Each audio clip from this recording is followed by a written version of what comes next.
Assalamualaikum warahmatullahi wabarakatuh. Sahabat beriman, Ka'bah merupakan kiblat umat muslim yang berdiri di tengah-tengah Masjidil Haram. Sebagai tempat suci, Ka'bah menjadi bangunan yang sangat penting bagi umat Islam. Makanya, Ka'bah dijaga ketat dari niat buruk yang ingin menghancurkan. Akan tetapi, ada satu masa di mana muncul sosok yang akan menghancurkan Ka'bah. Lantas siapa sosok yang akan menghancurkan Ka'bah? Bagaimana mungkin orang tersebut bisa menghancurkan Ka'bah? Di mana umat muslim saat Ka'bah dihancurkan? Tonton video ini hingga akhir agar tidak sesat. Bangunan Ka'bah ternyata memiliki sejarah yang panjang. Di dalam kitab suci Al-Quran, terdapat penjelasan bahwa Ka'bah merupakan tempat ibadah pertama yang dibangun di muka bumi ini.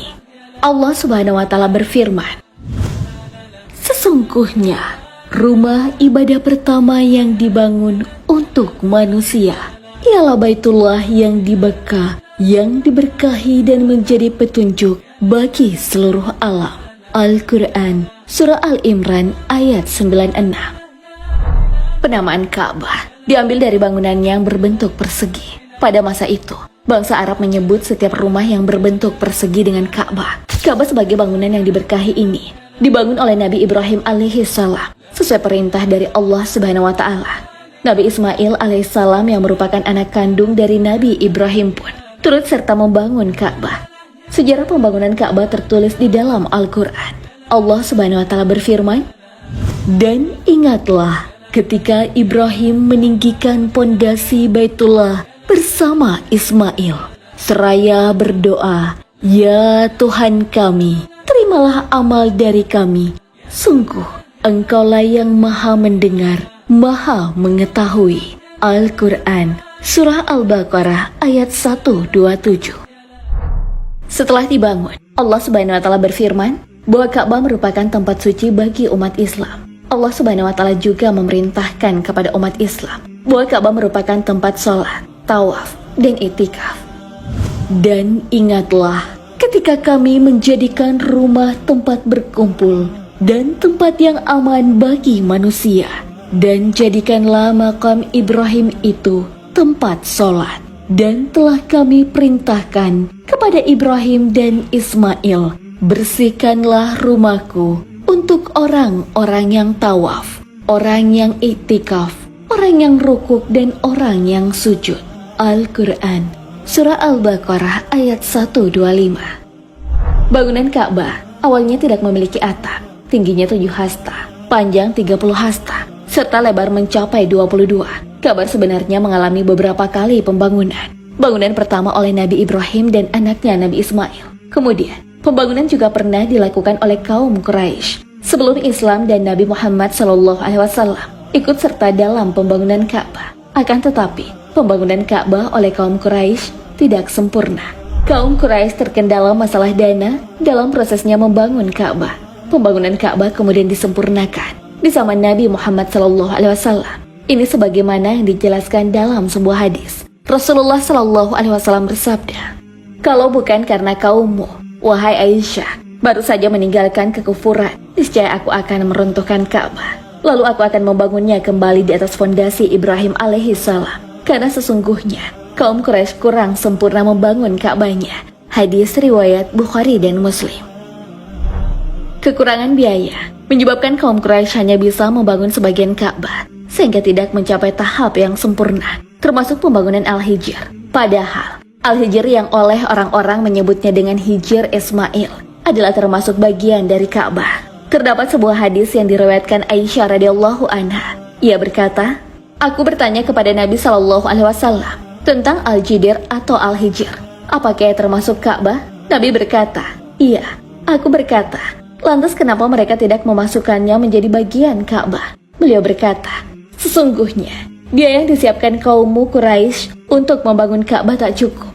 Aku bertanya, "Kenapa pintunya dinaikkan tinggi?" Beliau berkata, "Itu sengaja dilakukan oleh kaummu agar mereka bebas memasukkan ke Ka'bah siapa yang mereka sukai, dan mereka bisa melarang siapa yang mereka kehendaki." Hadis riwayat Bukhari dan Muslim. Betapa Ka'bah dijaga dari masa ke masa, dibangun hingga seperti yang kita lihat saat ini. Tapi bagaimana mungkin suatu saat Ka'bah bakal dihancurkan.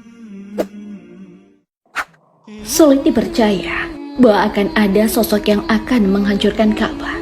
Karena yang kita tahu saat ini, Ka'bah begitu ketat penjagaannya. Namun peringatan akan adanya sosok yang bakal menghancurkan Ka'bah sudah dijelaskan oleh Rasulullah SAW, di mana pada akhir zaman akan muncul angin lembut yang akan mencabut nyawa setiap manusia yang beriman. Setelah peristiwa itu terjadi, hanya tersisa orang-orang kafir dan manusia yang tidak lagi menyebut nama Allah Subhanahu wa Ta'ala. Baitullah sudah tidak ada lagi yang merawatnya, juga tidak ada lagi yang menjadikan Ka'bah sebagai tempat beribadah. Hingga suatu hari, datang seorang yang bernama Dzu Suwaikatain dari Habasyah. Dzu Suwaikainlah sosok yang akan menghancurkan Ka'bah. Rasulullah SAW bersabda, akan dibaiat seorang pria di lokasi antara rukun dan makam. Baitullah ini tidak akan dinodai kesuciannya, kecuali oleh penduduknya sendiri. Jika penduduknya telah dinodai kesuciannya, maka tidak perlu ditanya lagi tentang kehancuran bangsa Arab. Kemudian akan datang orang-orang Habasyah menghancurkannya, di mana tidak akan ada lagi yang membangunnya sesudah itu. Merekalah orang-orang yang akan mengeluarkan harta yang tersimpan di dalam Ka'bah. Hadis riwayat Ahmad.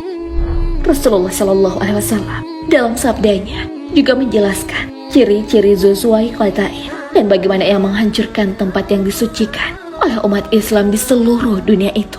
Ciri-ciri Dzu Suwaikatain seperti yang dijelaskan Rasulullah SAW adalah manusia yang berkepala botak. Dzu Suwaikatain dari Habasyah akan menghancurkan Ka'bah. Pengikutnya akan merampasnya dan menanggalkan kain kesuahnya. Seakan-akan saya melihatnya botak dan ditinggalkan. Hadis riwayat Ahmad.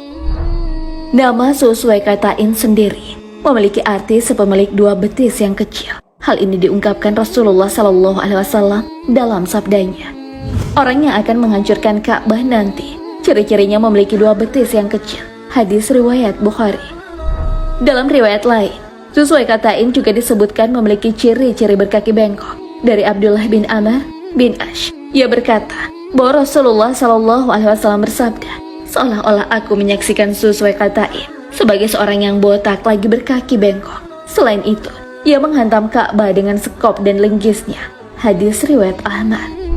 Penjelasan Rasulullah SAW selanjutnya terkait ciri-ciri manusia yang akan menghancurkan Ka'bah adalah berkulit hitam. Mereka inilah yang nantinya akan melepaskan batu Ka'bah satu persatu.